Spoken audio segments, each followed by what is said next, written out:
L'histoire de Josué et du peuple d'Israël sur les rives du Jourdain, la traversée de ce fleuve pour entrer en Canaan, et la guerre qui s'ensuivit pour prendre possession du pays, sont une illustration remarquable de l'Église de Christ, introduite sur le champ de bataille.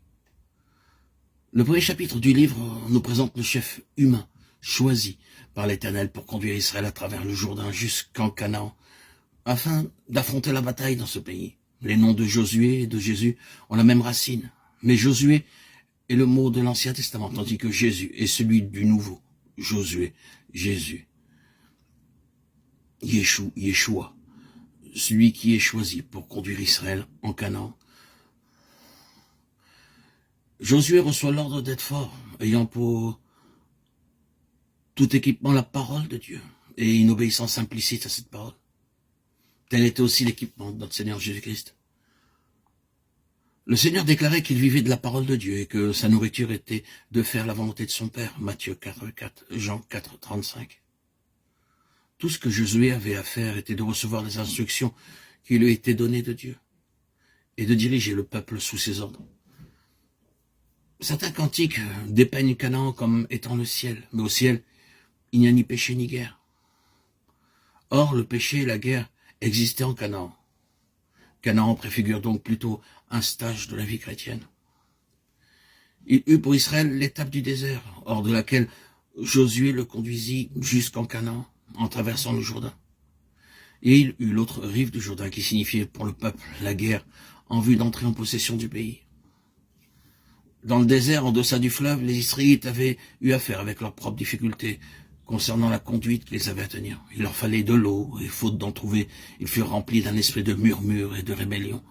Telle fut l'étape du désert, alors que Moïse, l'homme de Dieu, avait à les supporter et à se tenir à la brèche entre eux et Dieu, quelquefois en intercesseur afin qu'il ne les détruisît pas. Mais il vint un jour où Dieu dit à Josué, « Moïse, mon serviteur est mort, maintenant lève-toi, passe le Jourdain, toi et tout ce peuple pour entrer au pays que je donne aux enfants d'Israël. Et tout lieu que foulera la plante de votre pied, je vous le donne. » Josué 1, 2, 3. Avant même d'avoir traversé le Jourdain, ils avaient la garantie de la parole de Dieu, que tout lieu que foulerait la plante de leurs pieds leur avait été donné d'avance. Mais ils avaient à y marcher, à prendre possession du pays pied à pied, car Dieu ne leur avait pas mis dans les mains en leur disant « Maintenant, vous le possédez et vous n'avez plus rien à faire. » Il avait dit « Je vous l'ai donné. Maintenant, vous devez en prendre possession pas à pas. » Il était d'une importance vitale que Josué ait compris ce point à fond, à savoir que le territoire qui s'étendait devant lui avait été donné par Dieu à Israël, et cela avant qu'il commençât à le conquérir, afin que ses actes découlassent toujours d'une attitude de foi en une victoire assurée. Nous verrons dans les futures publications, les prochains audios, combien du côté de Josué il était nécessaire qu'il fût fort et plein de courage, afin de pouvoir collaborer avec Dieu dans l'accomplissement de ses promesses. Quelle puissance dans ces paroles. Fortifie-toi seulement, avait dit l'Éternel. Tout enfant de Dieu doit être attentif à cela dans le combat actuel. Nous sommes responsables de ne pas nous laisser décourager ni déprimer, même pour un instant en cédant aux tentations de l'ennemi qui veut détourner nos yeux de Dieu. Soyez persuadés que tout découragement vient de l'ennemi et que vous ne devez y céder ou y donner accès à aucun prix, quelles que soient les circonstances.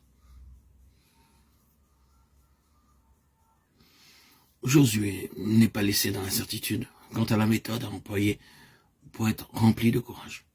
Il lui enjoint de s'en tenir aux commandements de Dieu tels qu'ils sont décrits dans la loi, en agissant fidèlement selon toute la loi. Ne t'en détourne ni à droite ni à gauche, afin de réussir dans tout ce que tu entreprendras.